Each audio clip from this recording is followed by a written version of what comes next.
Again, I cannot offhand remember who thought that it would be a good idea for us to invade Afghanistan a few years ago.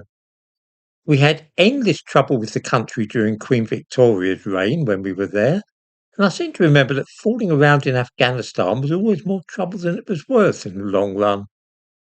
Still, there it is. We did invade Afghanistan, and just like the Russians, we were driven out at gunpoint and had to leave with our tail between our legs.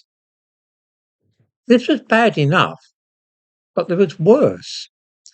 Because when we left, our leaders decided for some inexplicable reason to bring back to this country tens of thousands of dubious characters, along with their wives, children, mothers in law, neighbours, and dogs, and then let them settle in Britain.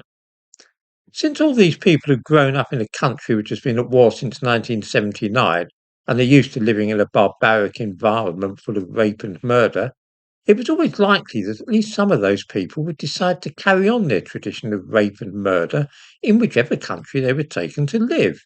And so it has proved. We have in the last month or two seen various rapes and other attacks, including the latest which took place in the A&E department of a hospital on Merseyside in the north of England. An Afghan refugee turned up at the A&E wanting to be seen immediately.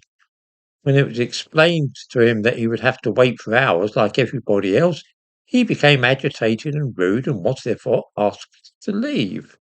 Whereupon he went raving mad and, armed with a crowbar, began attacking everybody in sight, including nurses. He has now been arrested and charged with 5 counts of wounding. The simple fact is, of course, if you take polite and well-behaved British people and set them down in another country, they will generally behave in a polite and quiet fashion. If, on the other hand, you take savage maniacs from somewhere and set them down in another country, somewhere else in the world, they're likely to carry on behaving like violent madmen. This seems so obvious to most of us, but it apparently comes as a complete surprise to our leaders.